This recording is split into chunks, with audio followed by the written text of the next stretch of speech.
Meski kondisi Gunung Agung telah kembali normal pasca erupsi, namun sopir pengangkut material belum diperbolehkan masuk kawasan Galian C.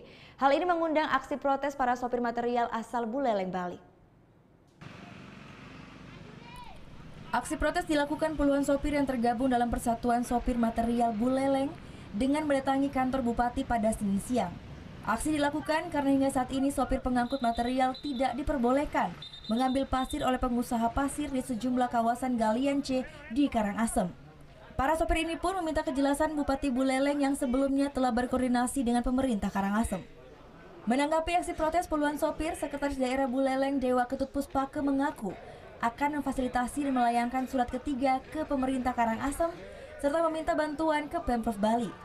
Diduga dilarangnya para sopir pengangkut material ke Galian C ini akibat adanya permainan dari para pengusaha pasir.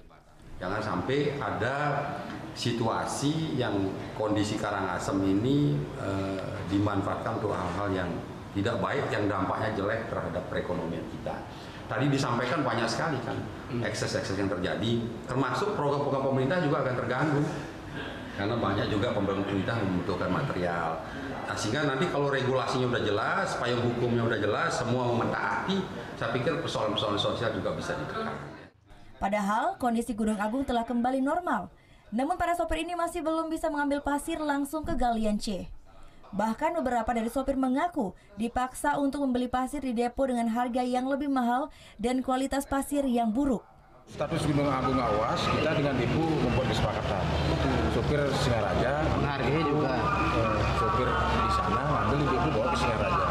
Tapi faktanya bahasa mereka tidak gabung di depo. Nah, kita juga melakukan koordinasi penertiban bersama. Kalau kita mencegah kan payung hukum tidak ada. Kita pidana. Nah, sekarang seperti penjelasan Pak Sekda akan segera melakukan langkah koordinasi untuk memanggil pihak depo. Mahalnya harga pasir membuat sejumlah proyek di Buleleng sempat terganggu. Para sopir ini pun mengancam jika tetap tidak mendapat izin untuk masuk ke Galian C, maka truk pengangkut material asal Karangasem juga tidak akan diperbolehkan masuk ke wilayah Buleleng. Putu Wijana melaporkan untuk NET.